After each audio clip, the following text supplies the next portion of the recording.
ഇത് നമ്മളെ വീട്ടിനടുത്ത് റബ്ബർ തോട്ടത്തിൽ കണ്ടൊരു പഴമാണ്. തുണ്ടിപ്പഴം എന്ന് ഇനി പറയുന്നുണ്ട്. ഇത് കഴിക്കാൻ പറ്റുമെന്ന് അറിയില്ല. കഴിക്കാൻ പറ്റുമെങ്കിൽ ഇന്ന് കമൻറ്റിലൂടെ അറിയിക്കണം. ഇത് ചെറിയ വള്ളിയായിട്ട് പോകും.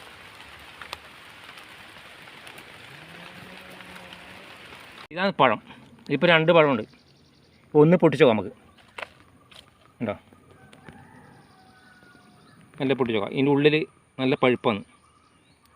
അതിൻ്റെ ഉള്ളിൽ നിന്ന് നമ്മളെ റംബൂട്ടാൻ പോലെ ഉണ്ട്. ഇത് കഴിക്കാൻ പറ്റുമല്ല. ഞാൻ ഒന്ന് രുചിച്ച് നോക്കാം നമുക്ക്.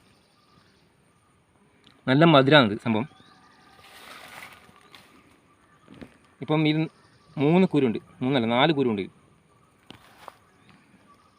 അപ്പോൾ നിങ്ങൾ കഴിക്കാൻ പറ്റുമെങ്കിൽ അത് കമൻറ്റിലൂടെ അറിയിക്കണം.